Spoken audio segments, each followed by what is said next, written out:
자, 오늘은 사도 야고보, 요한, 마태, 빌립 이렇게 좀 전체적으로 좀 살펴보도록 하겠습니다. 야고보는 우리가 성경에 사복음서에 다 소개되고 있습니다만 마가복음 3장을 펴시기 바랍니다.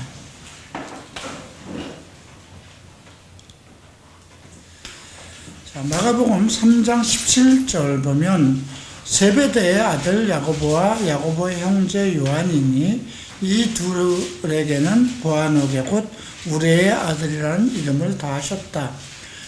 이들을 부르실 때 원래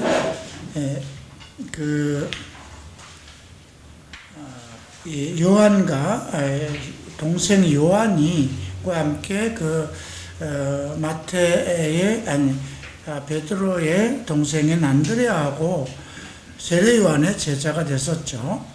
그래서 세례 요한이 예수 그리스도를 증거하는 것을 따라서 예수님과 함께 가서 그에 대해서 메시아에 대한 교육을 듣고 자기의 형들을 인도했습니다. 그런데 여기 보면 이름을 보아노게 우레의 아들이라는 뜻인데요. 천둥의 아들이라는 뜻이에요. 천둥의 아들이라고 그러면 이건 어떤 특별한 의미가 있을까 한번 생각해 봐야 돼요. 이건 천둥과 번개, 이건 급하게 일어난 일이잖아요. 그래서 천둥, 빛과 소리, 그러니까 천둥 소리는 번개가 치면 그 소리가 나는 건데요. 빛과 그 소리가 함께 움직이는 이런 것을 생각했을 때 우레의 아들이라 이런 뜻은 그 두 형제가 전부 성격이 아주 급했던 것을 알 수가 있죠. 근데 우리가 야고보에 대해서는 별로 이렇게 어떤 기록이 없어서 잘 모르겠는데 요한복음서를 보면 요한 1, 2, 3서 또 계시록 이런 내용을 보면 요한은 상당히 학구적이고 상당히 어떤 정서적으로 조용한 성품이 아니겠는가. 예수께서 사랑하시던 자라는 그런 호평이 있었기 때문에 상당히 온유한 성격이 아닐까 그렇게 생각이 되는데요. 보아노게라는 이름을 두 형제에게 주었다는 것이죠. 그리고 이제 그러한 성격이 언제 나타나냐면 누가복음 9장을 한번 보십시다.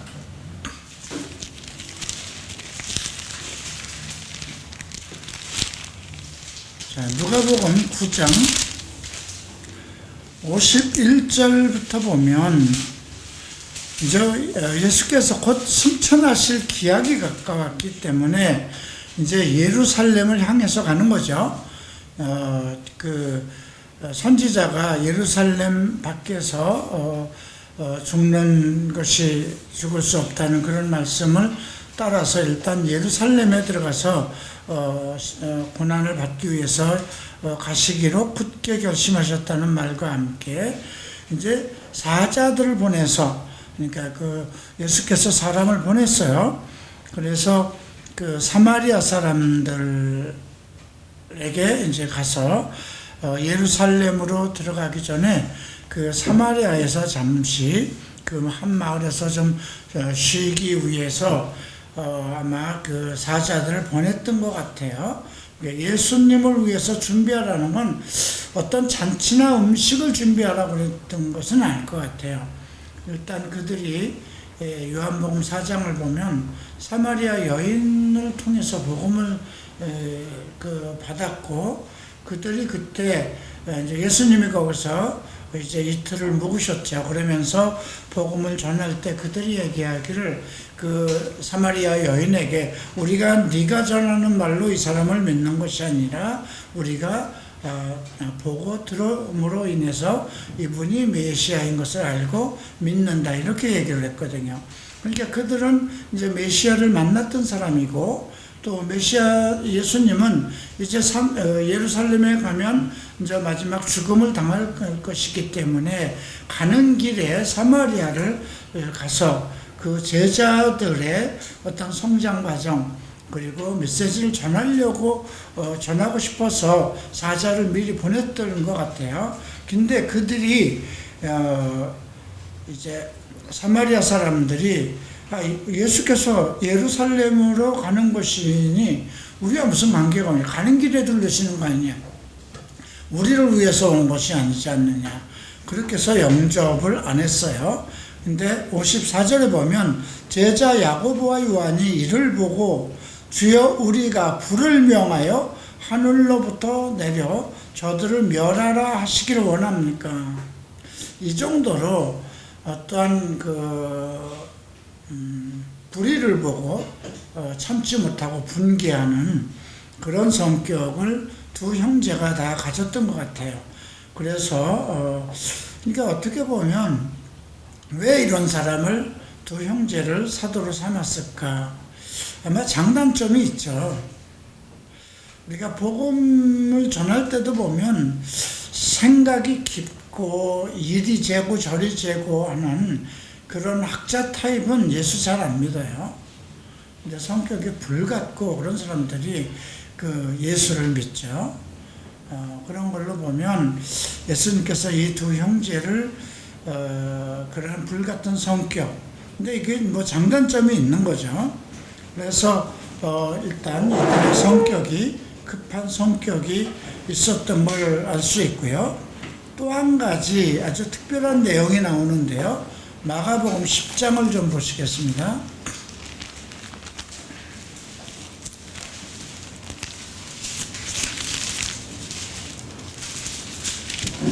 마가복음 10장 35절부터 보면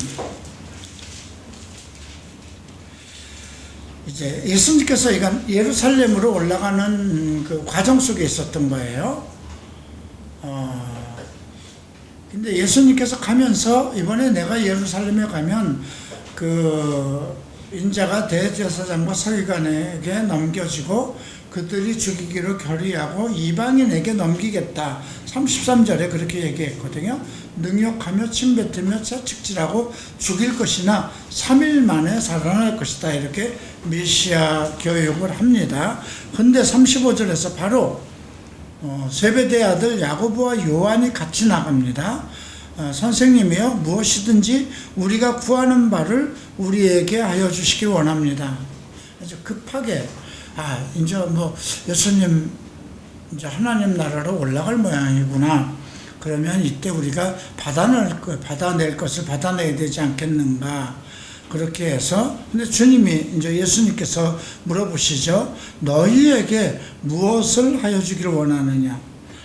그랬더니 영광 중에 우리를 하나는 주의 우편에 하나는 좌편에 앉게 하소서. 근데 이것이 이제 마태복음을 보면 그 요한의 야고보의 어머니가 그랬다고 그러거든요. 두 형제를 데리고 나와서 내 아들을 하나님 나라가 임할 때 이제 주의 나라가 임할 때 오른쪽 왼쪽에 세워주십시오. 이렇게 어머니가 얘기를 했다고 그러는데 어느 것이 맞는지 이제 마태는 그렇게 했고 여기 마가는 그냥 두 아들이 나왔다고 그랬어요. 그러니까 아마 어머니도 함께 있었던 걸로 우리가 알 수 있죠. 근데 뭐 어머니가 얘기를 했으나 그 요한과 야고보가 얘기를 했던가 같이 나가서 했다면 누가 했든지 간에 같은 뜻이죠. 그게 어머니의 뜻도 되고 또 두 아들의 뜻도 된다. 이렇게 이제 우리가 생각하면 되고요. 그래서 예수님께서 너희가 구하는 것을 알지 못하는도다. 내가 마시는 잔을 너희도 마실 수 있으며 내가 받는 세례. 여기서 내가 마시는 잔과 세례는 그분이 십자가를 지시는 그 이제 십자가 사역을 메시아 사역을 얘기하는 것이거든요. 근데 그들이 할 수 있습니다. 할 수 있다. 우리도 그렇게 하겠습니다. 그러니까 상당히 그 자기들의 어떤 출세를 위해서는 무엇이든지 물불을 가리지 않는 그런 성격인 것을 알 수 있죠. 예수님은 너희가 내가 마시는 잔을 마시고 내가 받는 세례를 마시려니와 내 좌우편에 앉는 것은 내가 줄 것이 아니다. 누구를 위하여 준비했는지 그들이 얻을 것이다. 이렇게 그 말씀을 하십니다.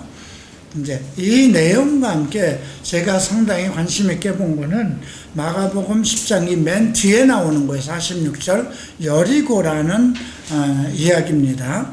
예루살렘과 여리고는 1km 정도의 고차가 있어요. 그러니까 예루살렘은 그 갈릴리 해면에서 750, 60 정도의 고지대고 여리고는 그 해변에서 250 정도의 해면보다 더 낮아요.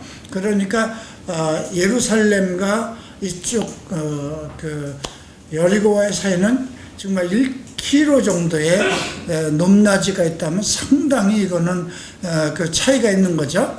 근데 예루살렘은 그 이스라엘의 최고의 정말 그 명예로운 사람들이 사는 곳이잖아요. 제사장과 또 그 서기관들과 또 장로들과 뭐 아주 대단한 사람들이 사는 곳이죠.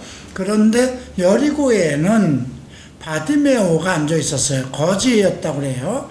근데 마태복음을 보면 그 소경 둘이 앉았었다고 그러는데 이제 바디메오와 아마 바디메오의 아버지가 함께 앉은 걸로 이제 소개가 되죠. 근데 이런 걸로 보면 무엇인가 지금 공교롭지 않게 이 두 내용이 보면 한쪽에선 예루살렘으로 가는 도중에 그 요한과 야고보가 그 주님의 나라가 임할 때에 우리를 좌우편에 세워달라 이런 그 인간의 욕심을 그 가지고 있는 반면에 그 바디메오는 그 여리고의 가장 낮은 곳에 있으면서도 그가 바라는 것은 주님을 보기를 원하죠. 예, 그래서 이제 내가 무엇을 원하냐 똑같이 물어보잖아요. 36절에 너희에게 무엇을 주기를 원하느냐. 그러니까 최고의 보좌를 달라 이런 얘기고요. 그 다음에 51절에 보면 내게 무엇을 하여 주기를 원하느냐. 이제 바디에게 물어볼 때 선생님이요 보기를 원합니다 그랬어요. 선생님이라고 그럽니다. 랍비요 이제 그렇게 하는 거죠. 그랬더니 내 믿음이 너를 구원하였다. 우리가 보면 사도라면 최고의 믿음을 가지고 있었을 텐데도 이들은 예수가 십자가를 지기 위해서 지금 예루살렘으로 올라간다고 얘기가 끝나자마자 아이고 주님 그러면 우리에게 주님의 오른편과 왼팔에 그 권세를 달라 이렇게 얘기를 하고 또 가장 낮은 곳에서 있는 그 바디메오는 보기를 원합니다. 근데 주님이 내 믿음이 너를 구원하였다 그랬죠. 근데 그가 보게 되어서 예수를 길에서 따랐다고 그래요. 그러니까 제자 대열에 합류한 거죠. 그래서 저는 이 70인의 이 제자들 속에 바디메오도 함께 포함되지 것이다 이렇게 생각을 합니다. 바디메오라는 바는 아들이라는 뜻이에요. 그러니까 바 예수 하면 예수의 아들 그런 뜻이고요. 바디메오는 디메오의 아들이에요. 디메오라는 게 영광이라는 뜻입니다. 그런데 지금 소경이잖아요. 소경된 아들을 어떻게 영광이라는 이름, 근데 그 아버지 이름이 명예에 똑같아요. 영광이 아니라 명예라는 뜻입니다. 근데 결국은 최고의 명예를 얻었죠.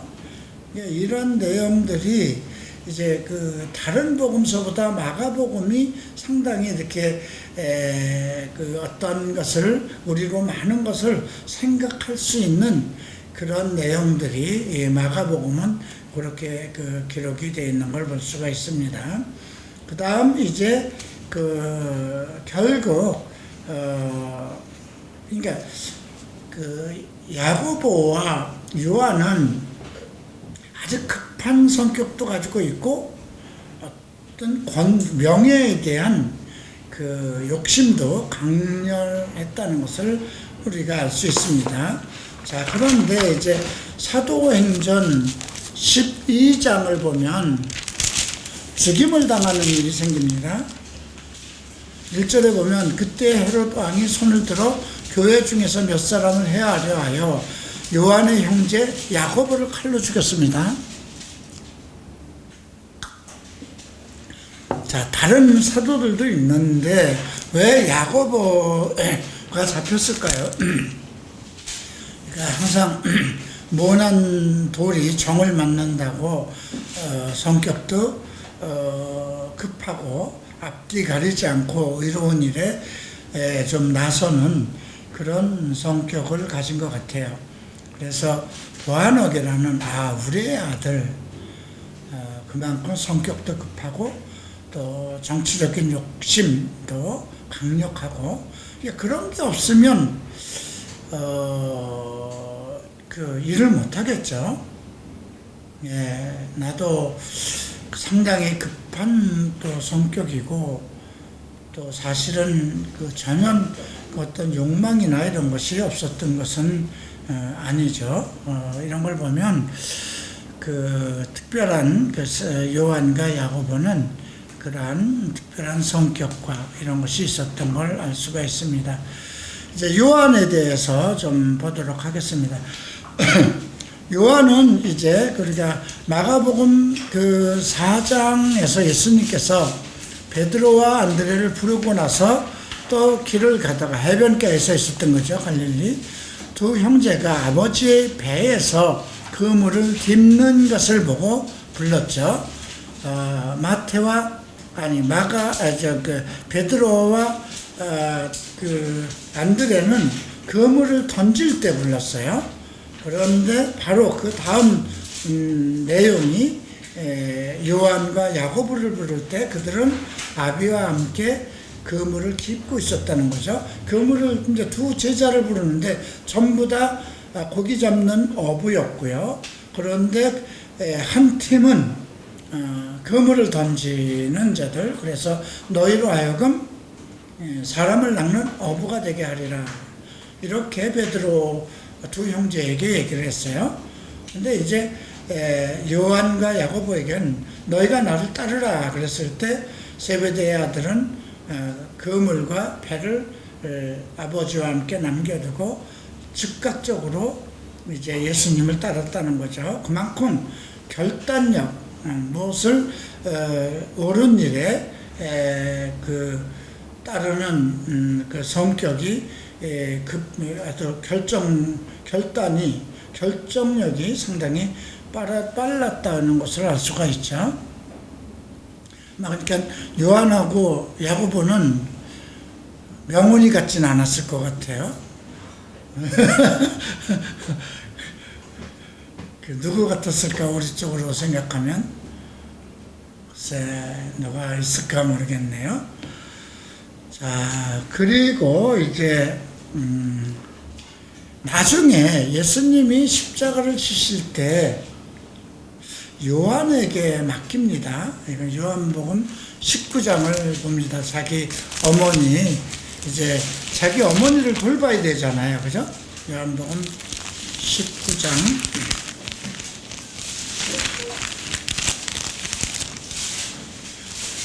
19장 26절을 보죠. 예수께서 자기의 어머니와 사랑하시는 제자가 곁에 서 있는 것을 보시고 자기 어머니에게 말씀하시되 여자여 보소서 아들입니다. 또 제자에게 이르되 보라 내 어머니라 하시는데 그후부터 그 제자가 자기 집에 모시니라. 근데 여기에 보면 베드로가 옆에 있었나? 그런 내용은 없어요. 그죠? 베드로는 오히려 가이바의 제사장 뜰에서 예수님을 부인하는 내용이 나오죠.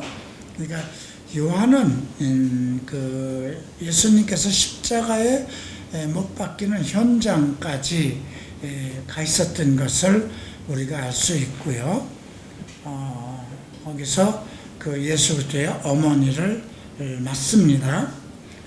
자, 그리고 나서 이제 그 요한이 한 사역을 보면 제일 먼저 사도행전에서 나온 것은 그 베드로와 함께 그 성전으로 올라가다가 안증뱅이를 봤어요. 그죠? 근데 그에게 믿음이 있는 것을 보고, 물론 베드로가 주동이 돼 있어요. 우리가 그 사도행전 4장, 3장을 보면.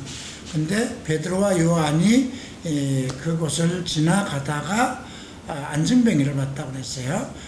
내게 줄 것은 없으나, 은과 금은 없으나 예수 그리스도의 이름으로 명하노니 일어서라, 이렇게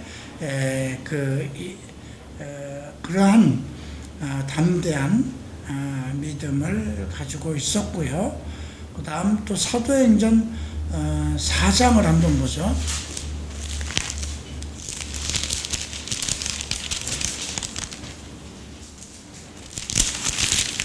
4장 1절을 보면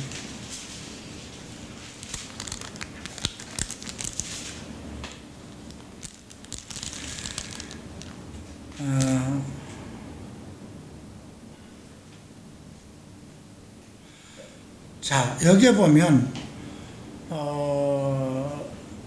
그들을 잡음에, 지금 사도들이 백성들에게 말할 때 제사장들과 성전 맡은 자와 사두개인이 이르러 예수 안에 죽은 자와 부활이 있다고 백성을 가르치기 전함을 싫어하여 그들을 잡았다고 그랬어요. 복수죠.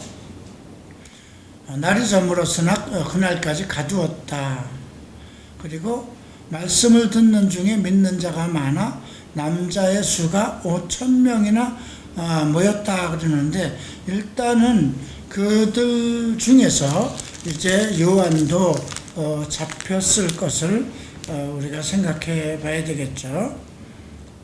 자, 그리고 그 잡힌 중에서 이제 공회에서 심판을 받죠. 13절에서 이렇게 얘기를 합니다. 그들이 베드로와 요한이 담대히 말함을 보고 그들이 본래 학문 없는 범인으로 알았다가 이상히 여기어 또 전에 예수와 함께 있었던 줄도 알고.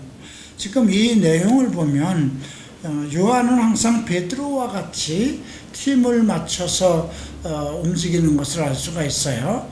나중에 그 사마리아 성에 들어갈 때도 베드로와 요한이 함께 가서 사마리아도 말씀을 받았다 소리를 듣고 그들에게도 성령이 임하기를 그렇게 기도하죠. 자, 그 다음에 그 계시록을 보면 반모섬에 유배되어서 계시록을 쓰기 시작합니다. 그리고 우리가 이제 그 계시록 19장을 보면 특별한 말씀이 있는데요.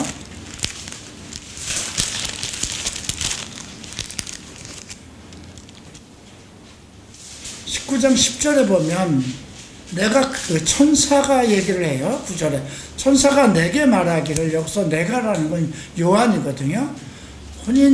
어린 양의 혼인잔치에 청함을 받은 자들이 복이 또 다고, 또 내게 말하되 이것은 하나님의 참되신 말씀이라 하기로 내가 그 발 앞에 엎드려 경배하려 하니.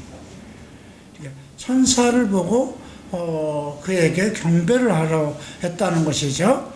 그가 나에게 말하기를 나는 너와 및 예수의 증언을 받은 내 형제들과 같이 된 종이니 삼가 그리하지 말고 오직 하나님께 경배하라. 예수의 증언은 예언의 영이다, 이렇게 얘기할 때 하나님의 말씀을 전하는 천사에게 무릎을 꿇었다는 내용을 보면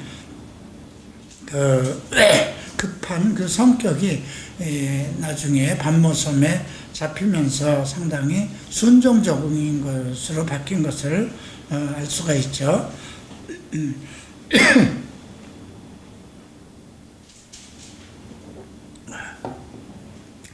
요한 1서를 봅니다.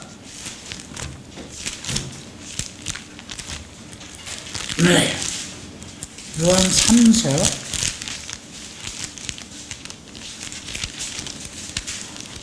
요한 1서 3장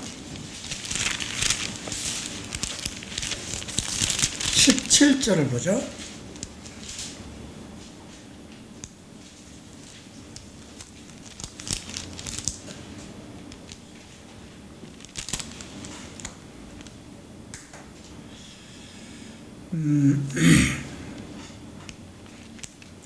여기 보면 누가 이 세상의 재물을 가지고 형제의 궁핍함을 보고도 도와줄 마음을 닫으면 하나님의 사랑이 어찌 그 속에 거하겠느냐. 그리고 말로만 사랑하지 말고 행함과 진실함으로 하자. 지금 이런 말을 했다는 것은 자기도 그렇게 실천을 했다는 거죠. 그죠? 그 사도 요한은 어머니가 나름대로 좀 부유했던 가정 같아요. 그 아버지도 그랬고. 그래서 이런 말씀을 보면 그 요한 1, 2, 3세 나오는 거를 보면 사랑의 사도, 사랑이 많고 배려가 많고 제자들을 상당히 염려하고 돕기를 좋아하는 그러한 그 사도로서 언급이 되어 있죠. 자, 이렇게 해서 요한에 대해서 알아보고요. 자, 그 다음에 빌립 사도에 대해서 알아보십시다. 빌립은 요한복음 1장을 봅니다. 요한복음 1장 거의 마지막 부분에 나오죠. 43절에 요한과 야고보를 부른 후 그 다음 날이에요. 이튿날 예수께서 갈릴리로 나가려 하시다가 빌립을 만나 이르시되 나를 따르라 이렇게 부르죠. 빌립은 안드레와 베드로와 한 동네 벳세대 사람이라고 합니다. 그러니까 바로 빌립은 그러니까 안드레와 베드로와 한 동네 사람이라는 것을 통해서 알 수 있는 것은 나름대로 베드로와 안드레와 상당히 친한 그런 관계를 가지고 있었고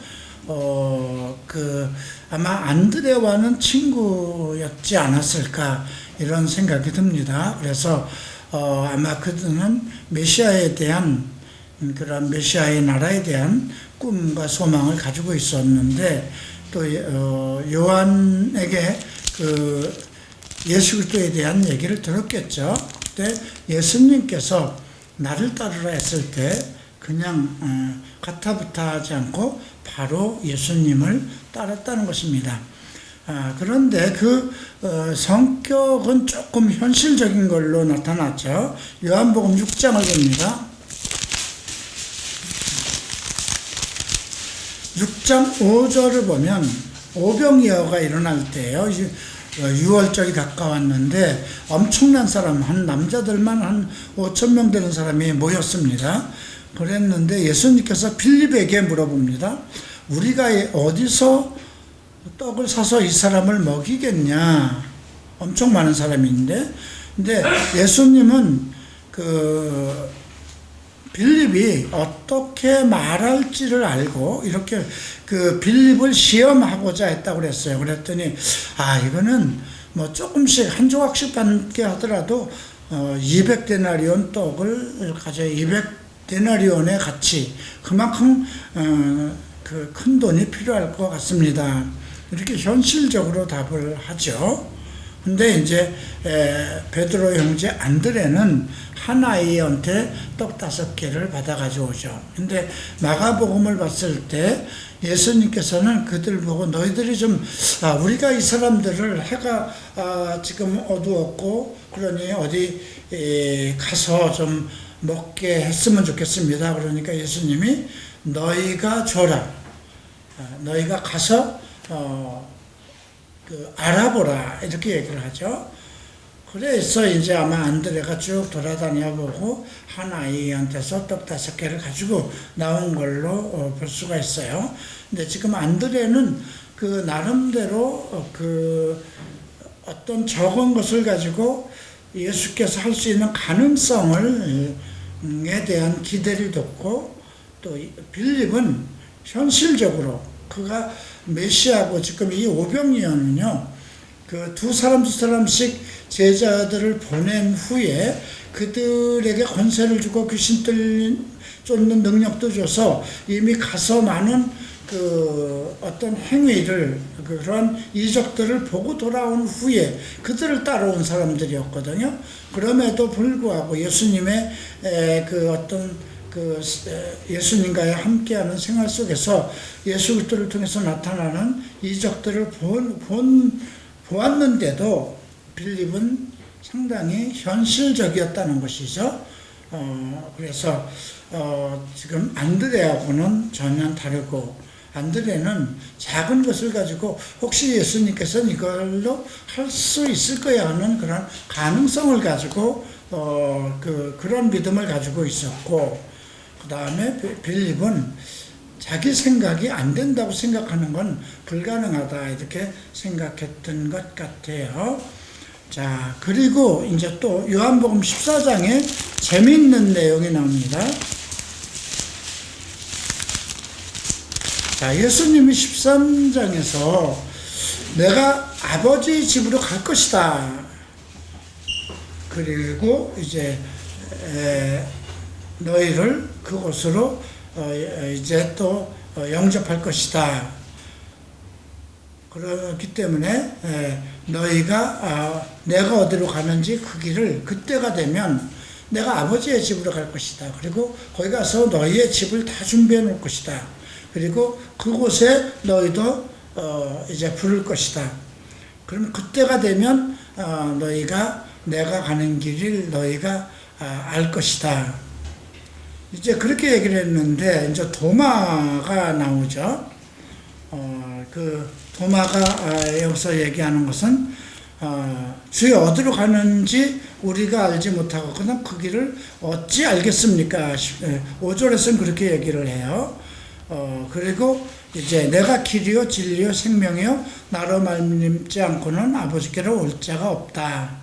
너희가 나를 알았다면 내 아버지도 알았으리로다. 이제부터 너희가 그를 알았고 또 보았다. 이렇게 얘기를 했는데 빌립은 한 발 더 나갑니다. 도마는 그 예수님께서 말씀하신 그 길이라는 것을 이해를 못하기 때문에 어디로 가시는지 그것을 알지 못하는데 우리가 그 길을 어떻게 압니까? 그러니까 예수님이 하시는 말씀 그것에 대한 이해를 못하는 거예요. 자, 그런데 빌립은 주여 아버지를 우리에게 보여주십시오. 하나님을 보여주세요. 계속 하나님에 대한 얘기를 하고 하나님의 집에 대한 얘기를 하니까 그 하나님을 우리에게 보여주십시오. 아버지를 보여달라. 그랬더니 빌립이 이제 내가 이렇게 오래 너희와 함께 있었을 때 내가 나를 알지 못하였느냐? 나를 본 자는 아버지를 보았거든 어찌하여 아버지를 보이라 하느냐? 이런 걸로 보면 빌립은 상당히 현실주의자였던 거예요. 어떤 영적인 그러한 것들을 생각하는 것이 아니라 메시아의 나라가 이 땅에서 이루어진다 하면 지금 예수가 왕이 돼서 이렇게 이루어질 것 그렇게 생각을 하고 그랬던 것 같죠. 그래서 나중에 오병이어가 일어나고 나서 예수님이 그 많은 사람들이 그 떡 5개로 그 많은 사람을 먹은 후에 그들이 예수를 왕으로 이 사람이 왕이구나 왕으로 삼아야 되겠다 그런 마음을 먹은 걸 알고 예수님이 제자들을 이제 강을 건너 빨리 가라고 이렇게 명령을 하는 것을 보죠. 빌립 사도는 이렇게 상당히 현실적인 사람이었다는 것을 알 수가 있어요. 근데 한 가지 또 재밌는 부분이 나오죠. 12장입니다.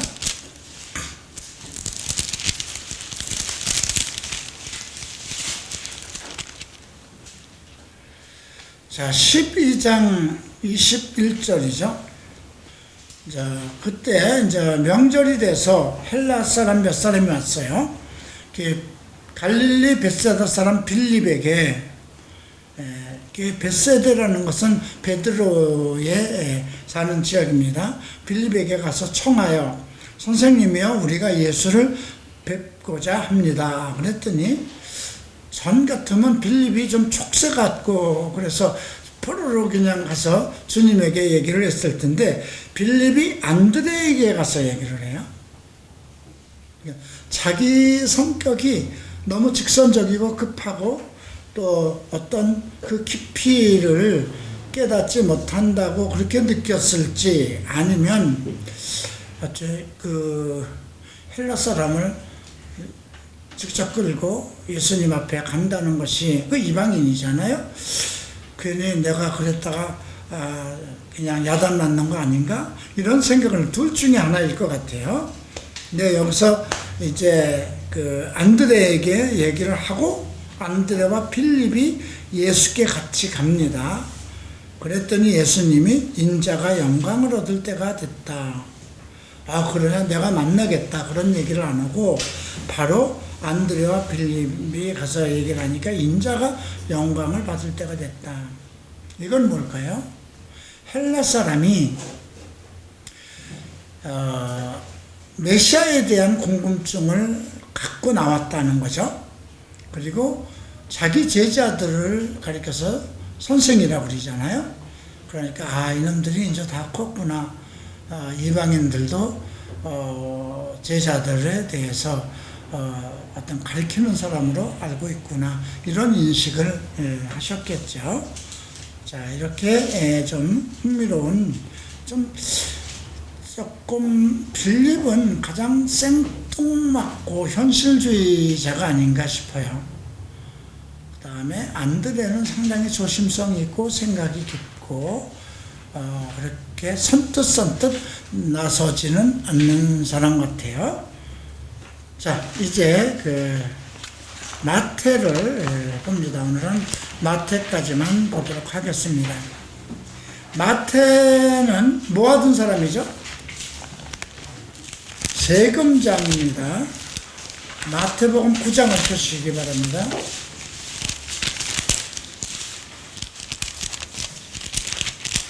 (9장 9절을) 보면 예수께서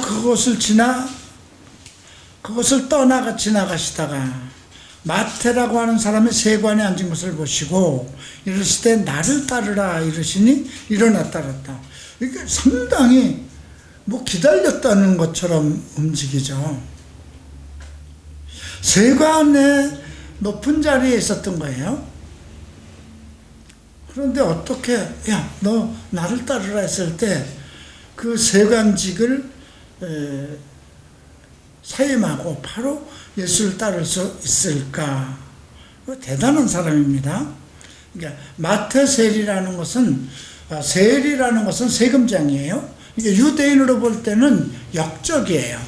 그러니까 우리가 일제시대에 이렇게 그 일본 사람들의 앞제비가 돼서 세금을 많이 거뒀다든가 형사노를 했다든가 그런 사람들이 친일파로 적었는데 그 당시에도 마태는 그래서 유대인에게 볼 때 상당히 도덕 같은 사람이고 상당히 안 좋은 사람이에요. 그런데 예수님께서 부를 때 그냥 직접 따랐다는 거죠. 여기를 보면 나를 따르라 했는데 일어나 따랐다는 거죠. 이런 걸 보면 빌립하고도 거의 비슷한데 빌립의 경우는 이제 그 같은 베드로와 안드레가 사는 지역이잖아요. 그리고 안드레와 친하였기 때문에 아마 메시아에 대한 인포메이션을 정보를 얻었을 수 있어요.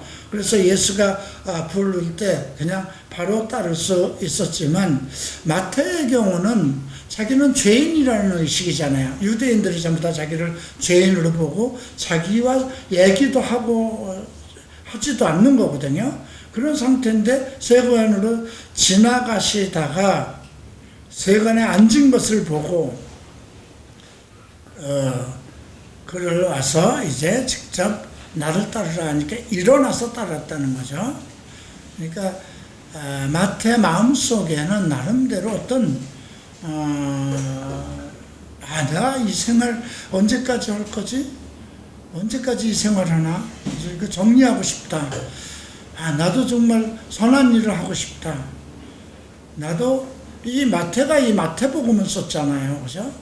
근데 그 당시부터 예수님을 배워서 이거를 물론 쓴 거지만 그만큼 이런 글을 조직적으로 마태복음이라는 것은 유대인을 향한 메시지인데 이렇게 세밀하게 쓸 수 있는 어떤 지식을 가지고 있었다는 거예요. 그러니까 세관의 나름대로의 그 높은 자리에 앉아 있을 수가 있었겠죠. 그런 걸로 보면 정말 쉽게 예수님의 부르심에 응할 수 없는데 그는 바로 이렇게 따랐다는 것을 볼 수 있고요. 그 다음에 10절에 보면 마태의 집에서 앉아 음식을 잡수실 때에 세리와 죄인들이 와서 이제 파티를 여는 거예요. 예. 그래서 예수와 그의 제자들과 함께 앉았어요. 죄수들도, 그러니까 세리라는 세금쟁이들이 다 모이고, 그 다음에 다른 죄인이라고 생각되는 사람들이 다 불렀어요. 그러니까 마태는 그만큼 그 세금쟁이, 자기 동료들, 세금쟁이들이나 죄인들과 친분을 가지고 있었다는 거예요. 그런 위치에 있으면서도. 그래서 자기가 이제 예수님을 모시고 이제 파티를 하는데 그들이 다 함께 왔었죠. 근데 이제 바리새인들이 어떻게 너희 선생은 세리와 죄인들과 함께 먹을 수 있느냐 이렇게 책망하는 내용을 볼 수가 있죠. 자, 그래서 이 내용을 누가복음 5장을 또 한번 다시 살펴보도록 합니다. 27절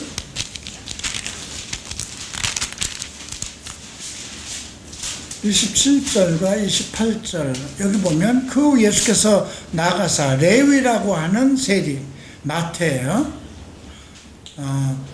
세관에 앉은 것을 보시고 나를 따르라 하니 모든 것을 버리고 일어나 따랐다는 거예요. 난 돈도 싫어 명예도 싫어. 그래서 지금으로 따지면 글쎄 한 과장급쯤 될까? 3, 4급 되겠죠? 그런데 아니 나 다 싫어 그러고 모든 것을 버리고 일어나 따르냐. 근데 우리가 12사도들의 특징은 뭐였어요? 총체적으로 볼 때 예수님이 부르실 때 그냥 생각 없이 막바로 따랐다는 거죠. 예, 그거 쉽지 않은데 유대교 안에서는 예수를 따르면 전부 다 이제 그 괴수를 따라간 사람으로 인해서 이제 그 파교당하는 거거든요. 유대교에서 이제 그 퇴출, 그러니까 출교를 당하는 겁니다. 출교를 당하면 그들과 함께 예배도 드리지 못하고 교제도 못하는 거예요. 종교가 하나잖아요. 유대인은 다른 종교를 가질 수도 없고 안 믿을 수도 없는 거예요. 하나님의 유일 종교이기 때문에. 그런데 거기서 이제 출교를 당한다는 것은 유대인들과 함께 교제도 못하는 그런 입장인데도 예수님이 부르실 때 그냥 다 정리하고 따랐다는 것. 이런 걸 보면 참 대단한 결단력이 있는 것이 아닌가 이렇게 생각합니다. 마가복음도 한번 보죠. 마가복음 2장이죠. 각 복음서가 조금씩 달라요. 2장 15절에 보면 14절 보면 지나가시다가 알페오의 아들, 여기 이제 아버지 이름도 나와요. 레위가 세관에 앉아있는 것을 보시고 이르시되 나를 따르라 하시니 일어나 따르니라. 그의 집에서 앉아 잡수실 때에 많은 세리와 죄인들이 예수와 그의 제자들과 함께 앉으니 이는 그러한 사람들이 많이 있어서 예수를 따름이라.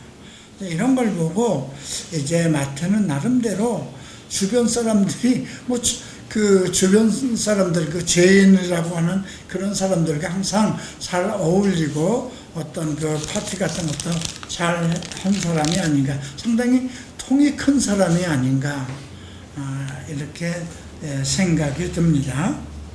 자, 이렇게 해서 오늘은 안드레와 야고보와 요한과 빌립과 마태까지 살펴봤습니다. 혹시 특별한 질문이 있으면 질문하시기 바랍니다. 다음 다음 주는 바울 한 사람만 가지고 해도 상당히 내용이 많을 것 같아요.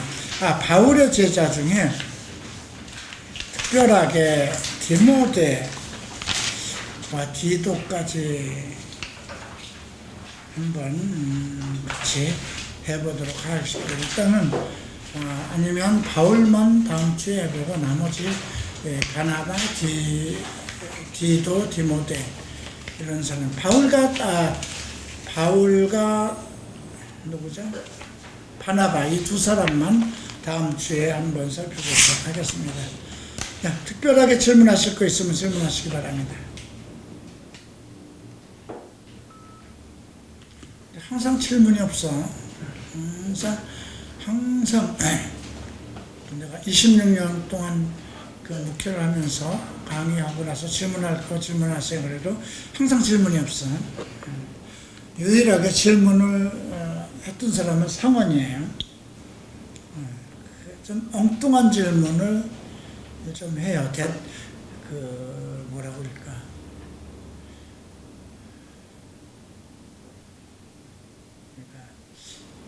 어떤 때는 좀 바보 같고 어떤 때는 좀 특별하고 그런 질문을 많이 했어요. 자, 기도하고 마칩니다. 존귀하신 주님 감사합니다. 사도들을 통해서 우리가 그들의 성격, 성품, 또 주님과의 관계, 그들의 믿음의 관계를 살펴봤습니다. 이런 것들이 오늘 우리에게도 나는 어떻게 할 것인가, 주께서 나를 부르시면 나는 어떻게 할 것인가, 이런 것을 생각하는 시간들이 되게 하소서. 내일은 거룩한 성일입니다. 거룩하게 하시고 우리를 평온케 하시고 정말 온전한 주의를 맡게 하소서. 감사하며 예수 그리스도 이름으로 기도합니다.